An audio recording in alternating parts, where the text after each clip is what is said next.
Hello friends, आज के video में हम आपको अकाउंटेंसी के बैकग्राउंड के बारे में बताएंगे, जिससे आपको अकाउंटेंसी का जो आधार है, जो बेस है, वो क्लियर हो सके। तो आइए स्टार्ट करते हैं बैकग्राउंड ऑफ अकाउंटेंसी से।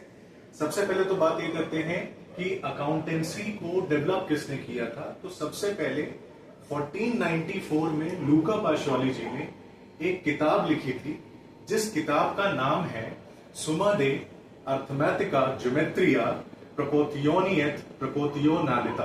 इसको अगर इंग्लिश में बोले तो इसका मतलब होगा summary of arithmetics, geometry, proportions and proportionality. यही वो बुक थी जिसमें सबसे पहले लूका पाशोली जी ने डबल एंट्री सिस्टम के बारे में बताया था। सर, हम लोग अकाउंटेंसी का बैकग्राउंड पढ़ रहे हैं, आप डबल एंट्री सिस्टम क्यों बता रहे हैं? हम डबल एंट्री सिस्टम आपको इसलिए बता रहे हैं क्योंकि जो आपकी अकाउंटेंसी है या अकाउंटिंग है, वो आपकी डबल एंट्री सिस्टम पर ही बेस्ड है। अगर आपको डबल एंट्री सिस्टम नहीं आता है तो आप अकाउंटिंग भी नहीं कर पाओगे।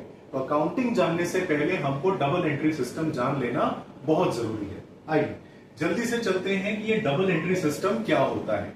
ध्यान से सुनिएगा, मैं बहुत आसान भाषा में आपको समझा रहा हूं।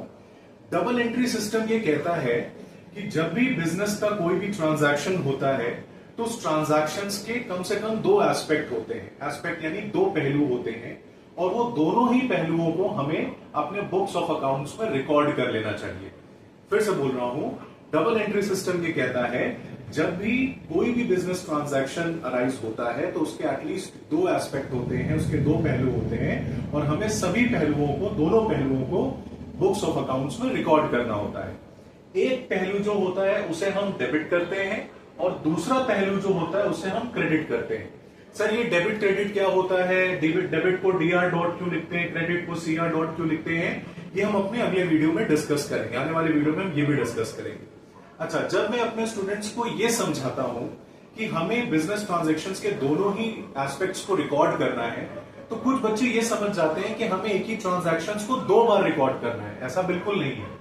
ट्रांजैक्शन एक ही है, लेकिन उसके इंपैक्ट, उसके एस्पेक्ट्स दो हैं, तो हमें उन दोनों एस्पेक्ट्स को रिकॉर्ड करना पड़ता है। आइए एक एग्जांपल से इसको समझते हैं। एग्जांपल हमारा है फर्नीचर परचेज्ड फॉर कैश। अगर हिंदी में बोले तो हमने फर्नीचर खरीदा है कैश को दे करके।